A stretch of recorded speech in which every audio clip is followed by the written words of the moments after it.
तेलंगाना के मुख्यमंत्री रेवंत रेड्डी ने प्रधानमंत्री नरेंद्र मोदी के नेतृत्व और हालिया सैन्य कार्रवाइयों को लेकर तीखा हमला किया है। उन्होंने दावा किया है कि अगर राहुल गांधी प्रधानमंत्री होते तो भारत अब तक पाकिस्तान के कब्जे वाले कश्मीर यानी कि POK पर नियंत्रण कर चुका होता। रेड्डी ने ऑपरेशन सिंदूर को भी लेकर कई गंभीर सवाल उठाए। कांग्रेस की जय हिंद रैली को संबोधित करते हुए रेड्डी ने कहा, मोदी बंद हो चुके 1000 रुपए के नोट की तरह हैं। अगर राहुल गांधी PM होते तो उनका नेतृत्व 1971 के युद्ध में इंदिरा गांधी जैसा होता। तब उन्होंने चीन से युद्ध की घोषणा की और अमेरिका को सख्त चेतावनी दी थी। आज भारत को ऐसे ही निर्णायक नेतृत्व की जरूरत है।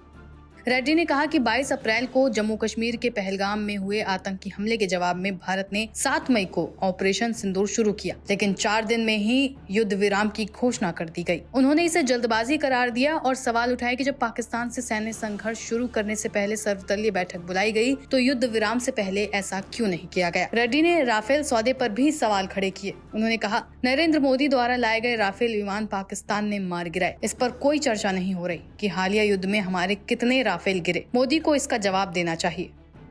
उन्होंने आरोप लगाया कि राफेल डील में मोदी के करीबी लोगों को हजारों करोड़ों रुपए के ठेके दिए गए। मुख्यमंत्री ने यह भी कहा कि भारत को मौका मिला था कि वो बलूचिस्तान को पाकिस्तान से अलग कर सकता था और POK पर नियंत्रण कर सकता था, लेकिन प्रधानमंत्री मोदी ऐसा करने में विफल रहे। उन्होंने दावा किया कि 4 दिन के युद्ध के बाद किसी को नहीं पता कि किसने किसे धमकाया और किसने घुटने टेक दिए। अचानक अमेरिकी राष्ट्रपति डोनाल्ड ट्रंप ने कहा कि उन्होंने भारत को धमकाया और युद्ध रुकवा दिया। बीजेपी ने रेड्डी पर किया पलटवार। हालांकि रेड्डी के इन बयानों के बाद देश की सियासत में भी खूब हलचल है। शुक्रवार को भाजपा की तेलंगाना इकाई ने पलटवार करते हुए रेड्डी पर पाकिस्तान का रुख दोहराने का आरोप लगाया। बीजेपी ने कहा, रेड्डी ने राष्ट्रीय सुरक्षा अभियानों पर सवाल उठाते हुए पाकिस्तान को हमारा पाकिस्तान कहा। ये बेहद खतरनाक है। भाजपा ने पोस्ट में आगे लिखा, सर्जिकल स्ट्राइक और बालाकोट पर सवाल उठाने से लेकर अग्निपथ योजना का विरोध करने तक कांग्रेस ने हमेशा देश के खिलाफ खड़े होने का काम किया। रेवंत रेड्डी केवल मिस वर्ल्ड फोटो ऑप्स तक ही सीमित रहे क्योंकि राष्ट्रीय सुरक्षा उनका रैंप नहीं है। बिल्कुल जो तेलंगाना का मुख्यमंत्री रेवंत रेड्डी किस तरह बात किया है, बिल्कुल मैं खंडन कर रहा हूं। ये रेस्पॉन्सिबल स्टेटमेंट है, ये गलत स्टेटमेंट है।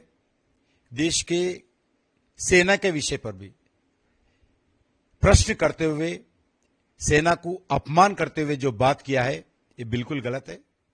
बड़े मियां राहुल गांधी दिल्ली से बात करते हैं, छोटे मियां रेवंत रेड्डी हैदराबाद से बात करते हैं।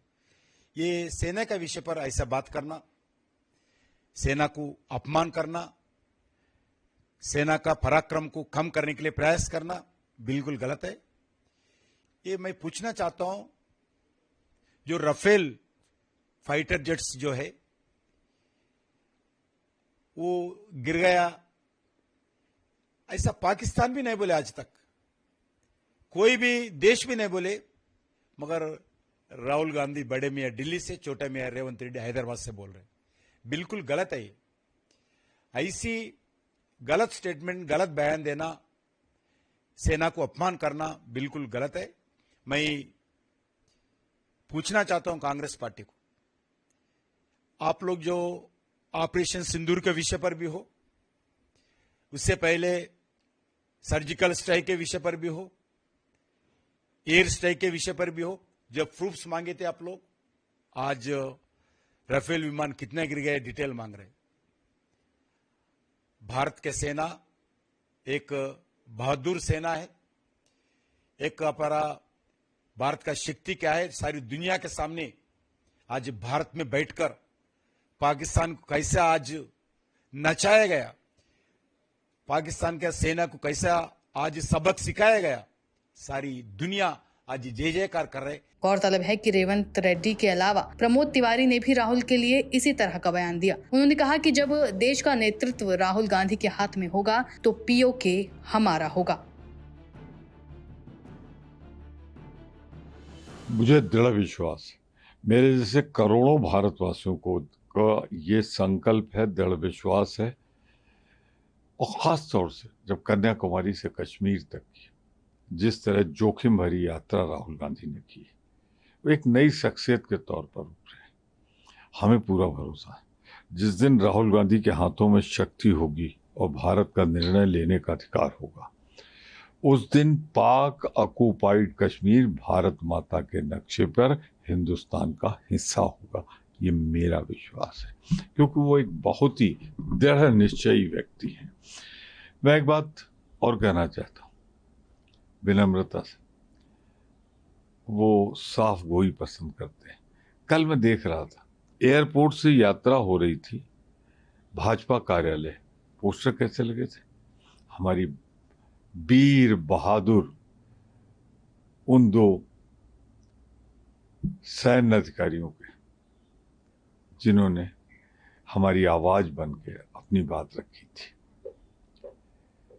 और उसमें ही एक पोस्टर, एक नहीं कई पोस्टरों में कैप लगाए सशस्त्र बलों की वर्दी में भारत के प्रधानमंत्री दिखाई पड़ रहे। इसीलिए संविधान बदलना चाहते थे। क्या यही आपके मन की इच्छा है? भारतीय जनता पार्टी इसका जवाब दे, क्यों कैसे भारत की फौज की वर्दी, सशस्त्र बल की वर्दी का इस तरह का दुरुपयोग हुआ। सर, कई नेताओं के बयान आ रहे हैं, आपकी पार्टी की तरफ से भी एक वरिष्ठ नेता का जयराम रमेश का ये बयान आया कि भाई कांग्रेस पे ही क्यों मिसाइल दाग रहे हो, पाकिस्तान पे मिसाइल दाग रहे हैं। इसी बीच में उन्होंने ये भी कहा कि एक तरफ आतंकी खुले घूम रहे हैं, दूसरी तरफ सांसद घूम रहे हैं। बीजेपी ने इसको अपने तरीके से जो है उसका इंटरप्रिटेशन किया और कहा कि ये तो तुलना आतंकियों की और सांसदों की जा रही है, ये तो आपके अपने सांसद है, इसके अंदर तो कई कांग्रेस के सांसद भी हैं और बार बार आप सरकार के खिलाफ भी क्यों बोल रहे हैं? पाकिस्तान परस्त पार्टी हो गए हैं, निशाने पाकिस्तान राहुल गांधी है, इस तरीके पाकिस्तान तहरीके इंसाफ की तरह जो है ये बन चुकी है कांग्रेस पार्टी। कैसे? मैं बहुत स्पष्ट कहना चाहता हूँ, हर भारतवासी के मन में और हर उस विधवा के मन में पीड़ा है कि आप जश्न मना रहे हैं और वो आतंकवादी जिन्होंने पहलगाम में मांग का सिंदूर उजाड़ा था, वो अभी तक जहन्नुम नहीं पहुंचे, उन गोलियों से उनको छलनी नहीं किया गया। ये पीड़ा सबकी है और ये पीड़ा दर्शाई भी गई है। एक बात बहुत स्पष्ट कह दूं, साफ कह दूं कि निश्चित रूप से ये बात बिल्कुल साफ है कि ये क्षमता, ये दम कांग्रेस में ही है कि वो उसका बदला ले सकती थी। और ये बात मैं फिर दोहराना चाहता हूँ कि ऑपरेशन सिंदूर का राजनीतिकीकरण ना करें, ये बात मैं दृढ़ता से कहता हूँ।